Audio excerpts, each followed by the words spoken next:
Hey everybody, how we doing out there? This is an update from the Bulleit Bottle and Bond fresh crack that I did a few days ago. Now, I've let it air out a little bit and I've let it breathe, and I want to see if it's changed because, to be honest with you guys, I wasn't impressed with the fresh crack. That was still a great cork pot. However, though, it was just very overpowering on the spice notes, and I don't mind a good spice note throughout on a good bourbon.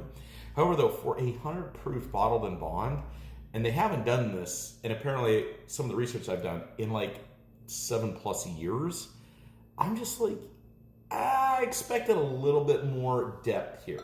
Now, I have talked to some good people in the bourbon community, and some people have left me some good comments on YouTube. Can't waste that. That's alcohol abuse. Come on, right? They told me to go back to it, and I knew I needed to go back to it. So let's find out if we have some redemption in this guy.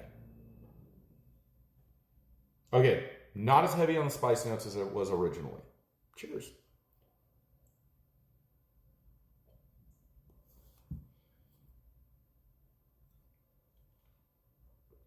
Okay, good spice note throughout, deep caramel note. There's a lot of caramel and vanilla going on in here, which is good. I like that. The spice note's now coming through in the back end, a little bit of almost like a peppermint note in the back end, though.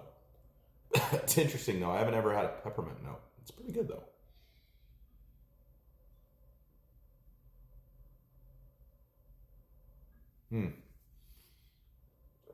Sorry, I'm really trying to discover this one because I really, really want to find some good things about this one.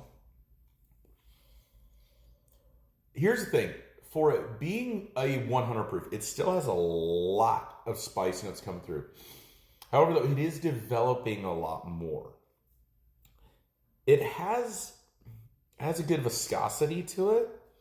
I wouldn't classify this anywhere near a beginner or even a low intermediate. This is a good one to get an intermediate guy to the next level.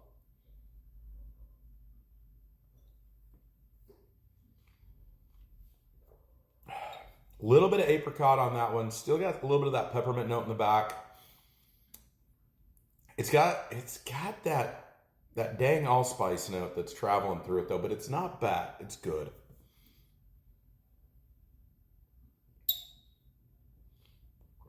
Still very rich caramel vanilla notes, which isn't a bad thing. This is a good bourbon. I feel like this bourbon would do really, really well in some bourbon cocktails. Like, for example, I'm going to have to make an old-fashioned with it. I think it would do a really good old-fashioned. I think it would do a really good whiskey sour. I also think it would do a really good rusty nail because it has good depth. It has good flavor profile. It's got great spice notes. And I think I'm not a very big fan of it as far as a sipping bourbon goes. Even though it's a good sip, it's a very intriguing sipping bourbon. I just think where this thing's going to shine is in mixing drinks itself. It's going to take those mixed drinks to the next level and to a good elevated point. Stay tuned. Let me know what drinks you think this one would do good. As always, remember, never drink and drive, never make shots of alcohol. We'll see you back here next time. Have a great night. Be safe.